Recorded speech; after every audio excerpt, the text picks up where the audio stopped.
नमस्कार जय जगन्नाथ आपण मानकु मो चैनल को अनेक अनेक अभिनंदन। आज हेउची मार्गशीर मासर प्रथम गुरुवार माणवसा ओषा।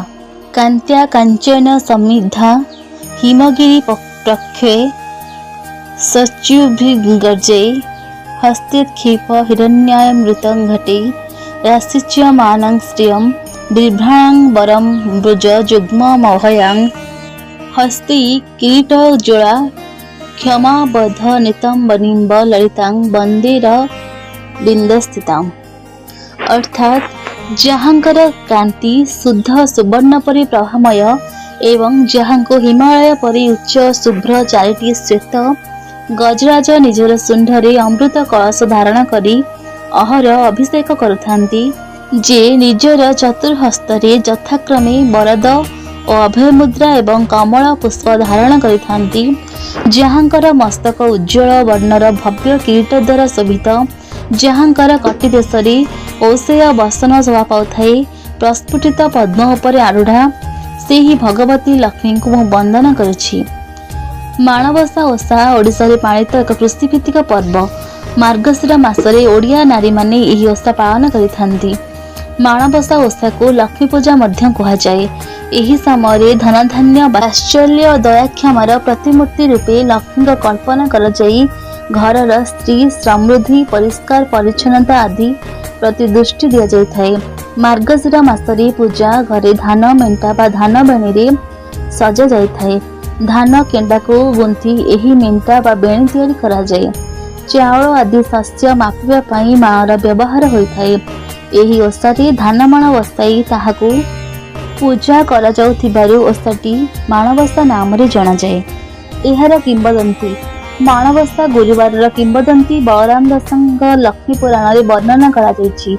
एही पुराण अनुसार दासी दासी परिवेष्टिष्ट लक्ष्मी दिने स्वामी ठारू माणवसा गुरुवार अनुमति नहीं देश भ्रमण रे ब्राह्मणी रूप रे बड़देउलरू विजय कले।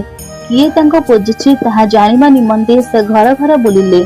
अनेक धनी बड़ लोक से दिन गुरुवार बोली भूली जाइथिबा देखिबा परे से श्रिया नामक जने चंडालनी घरे पहुंचीथिले। घर द्वार परिष्कार करी लिपापोछा करी श्रिया तांको पूजा पाई सज भोग नैवेद्य आज सजाड़ी रखिथिला। महालक्ष्मी ताहांको भक्ति रे मुग्ध होई सेठारे ही रही गले। एहा देखि बलराम कोप प्रकाश कले। सेतिबेଳର समाजरे अक्षण भावे गणा जाउଥିବା चंडालनी घरे पाद देइथिबारु बड़ देउଳ द्वार महालक्ष्मी पई बंद होइथिला। अपमानित होई मां मध्य श्रीमंदिरରୁ बाहरी गले। जिबा बरे पण करी कालिया कंवलिया जगन्नाथ बलभद्र दुई भाईଙ୍କୁ उचित शिक्षा देले। महालक्ष्मी निर्देश रे समुद्र कूल विश्वकर्मा आउ एक प्रासाद गढ़िदेले। ताल बेताल को डकाई मां बड़ देउळରୁ सब जिनिस लुटि नहीं श्रीमंदिर को श्रीहीन करदेले। खाइबा को न पाई दुई भाई भोकरे आउट पाउट होई शेषरे सेही प्रासाद सम्मुखरे पहुंचिले। प्रासाद मालिकाणी अतिथ्य रे विमुग्ध होई सेमाने प्रासाद मालिकाणी को भेटिबा को चाहिए। आ परिचय पाइबा परे निजको लज्जित मन कले दुई भाई। शुचिशुद्ध लोकर द्वार को जीवाको बारण नाही कि छुआ अछुआ भेदभाव रहिबो नाही बोली प्रतिश्रुति पाइबा परे महालक्ष्मी श्रीमंदिर को बाहुड़ी थिले। एहार विधि मार्गशीर मासर प्रथम धान अमल आरंभ हुए। चाषी तार खଳାରୁ धान हला आनी थाए। धान अमल करी घर को आनिबा आगरो तार घरणी एथिरो धला धानर सीसा बाछि बाहर करि थाए। एही धानर सीसारे बेणी बांधी मेंटी बा मेंटा प्रस्तुत करी एहाको सुखाई अति जत्न आदर रखि थाए। गुरुवार ओषार पूर्व दिनरू घर द्वार अगणा और घर चारिपाख गोबर माटी लिपापोछा करी परिष्कार करा जाए। अमल परे खଳାରେ ସେହି प्रतिकृत धान को अन्न और धनर देवी लक्ष्मीकर आशीष बोली मानी एही ओषा पालन करा जाय थाए। माणवसा गुरुवार ओषा पूर्व दिन रात्रि रे गृहिणी माने घर द्वार लिपापोछा करी झोटी चिता पकई थांती। गुरुवार दिन बड़ी भोर उठी नारी माने स्नानादि कार्य सारी लक्ष्मी का पूजा आरंभ करिथांती। गाँ मानकरे महिला माने माटी घर को गोबर लिपापोछा करी नूतन चाउर पीठ रे झोटी एवं लक्ष्मी पादरे आंकती। घरर प्रत्येक दुआर अगणा कांथ चारिपाख झोटी चिता द्वारा सजा जाय थाए। ମାଣ ଖଟୁଲି ଉପରେ ଏକ ନୂଆ ମାଣରେ ଧଳା ଧାନ ଭରି ରଖାଯାଏ।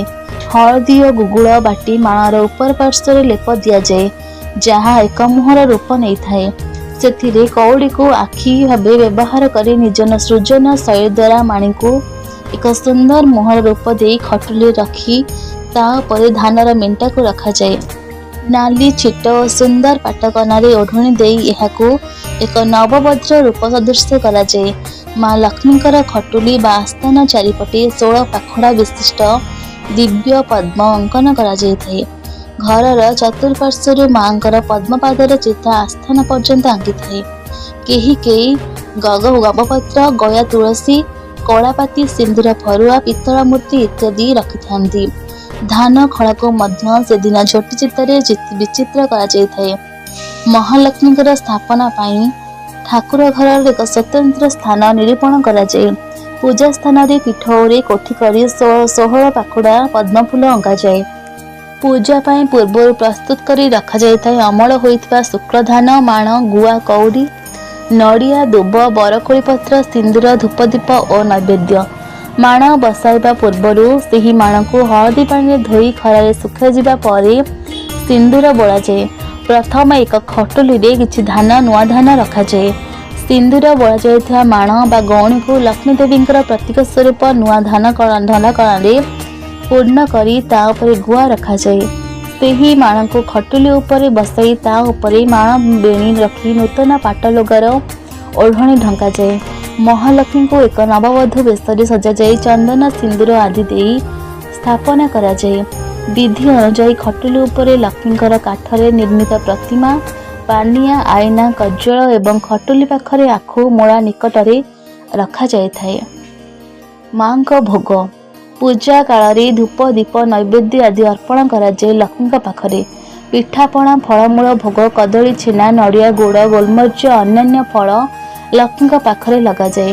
ଏଥିସହିତ ମଣ୍ଡା ପିଠା ତିଆରି କରାଯାଇ ଭୋଗ ଦିଆଯାଇଥାଏ। ବିଭିନ୍ନ ପାଳିରେ ଭିନ୍ନ ଭିନ୍ନ ପିଠାପଣା ପ୍ରସ୍ତୁତ କରି ଲକ୍ଷ୍ମୀଙ୍କୁ ଲାଗି କରାଯାଇଥାଏ। ଲକ୍ଷ୍ମୀଙ୍କୁ ଧୂପ, ଦୀପ, ନୈବେଦ୍ୟ ସହ ବାଳଭୋଗରେ ଛେନା, ଗୁଡ଼, ନଡ଼ିଆ, କଦଳୀକୁ ଚକଟି ଭୋଗ ଲଗାଯାଏ। 3 ଧୂପ ମଧ୍ୟରୁ ଏହାକୁ ବାଳଧୂପ କୁହାଯାଏ। ଏହାପରେ ମଧ୍ୟାହ୍ନ ଧୂପ ପାଇଁ ପ୍ରସ୍ତୁତ ଆରମ୍ଭ ହୁଏ। ମଧ୍ୟାହ୍ନରେ ଶଙ୍ଖୁଡ଼ି ଧୂପରେ ଲାଗି ହେବା ପାଇଁ କ୍ଷୀରି ବା ତରଣ, ଚକୁଳି ପିଠା, ତରକାରୀ ଇତ୍ୟାଦି ପ୍ରସ୍ତୁତ କରାଯାଇ ଶ୍ରଦ୍ଧାର ସହ ଭୋଗ ଲଗାଯାଏ। ମଧ୍ୟାହ୍ନ ଭୋଗ ପରେ ମାଙ୍କ ସମ୍ମୁଖରେ ଲକ୍ଷ୍ମୀ ପୁରାଣ ବୋଲାଯାଏ। ଏହି ଭୋଗ ଘରର ପ୍ରତ୍ୟେକ ସଦସ୍ୟ ଖାଇଥାନ୍ତି। ଏହି ଭୋଗକୁ ପରିବାରର ଛଡ଼ା ଅନ୍ୟ କାହାକୁ ନ ଦେବାର ନିୟମ ଅଛି। ଗୋଧୂଳି ସମୟରେ ସନ୍ଧ୍ୟା ଧୂପରେ ଆଉଥରେ ବାଳଧୂପ ପରି ଭୋଗ ଲଗାଯାଇ ସନ୍ଧ୍ୟା ପୂଜା କରାଯାଏ। ଦ୍ୱିତୀୟ ଗୁରୁବାରରେ ଚିତଉ ପିଠା, ଦହି ହାଲୁଆ, ତୃତୀୟରେ ଖେଚୁଡ଼ି, ଡାଲମା ଏବଂ ଚତୁର୍ଥରେ ମଣ୍ଡା ପିଠା ଭୋଗ ଲାଗି ହୋଇଥାଏ। ମାର୍ଗଶିର ମାସର ଶେଷ ଗୁରୁବାର ଦିନ ବ୍ରତ ସାରି ଉଜୁଆଁ ଯାଏ। ଏହି ଦିନ ପୂର୍ବ ଭଳି ସମସ୍ତ ନୀତିରେ ମାଣ ବସାଇ ମଣ୍ଡା ପିଠା ଓ କ୍ଷୀରି ଭୋଗ କରାଯାଏ। ସଞ୍ଜ ଭୋଗ ପରେ ସେହି ମାଣରେ ଥିବା ଧାନକୁ ଆଉ ଏକ ଜାଗାରେ ଅଜାଡ଼ି ରଖାଯାଏ। ପୂଜାର ଅନ୍ୟ ସମସ୍ତ ସଜକୁ ସହକାରେ ନେଇ ପୋଖରୀ ଆଦି ଜଳାଶୟରେ ବିସର୍ଜନ କରାଯାଏ। ପୂଜାରେ ବ୍ୟବହୃତ ଧାନକୁ କୁଟି ସେହି ଚାଉଳରେ କ୍ଷୀରି ବା ଜାଉ ରାନ୍ଧି କେବଳ ଘର ଲୋକଙ୍କ ମଧ୍ୟରେ ଖିଆଯାଏ। ଏହିପରି ଲକ୍ଷ୍ମୀଙ୍କୁ ଆବାହନ କରିବା ଠାରୁ ବିସର୍ଜନ କରିବା ପର୍ଯ୍ୟନ୍ତ ସମସ୍ତ ବିଧି ବିଧାନକୁ ପାଳନ କରି ଘରର ବିବିଧ ଉନ୍ନତି କାମନା କରାଯାଏ। ଓಂ ନମୋ ଭଗବତେ ବାସୁଦେବାୟ। ଜୟ ମା ଲକ୍ଷ୍ମୀ।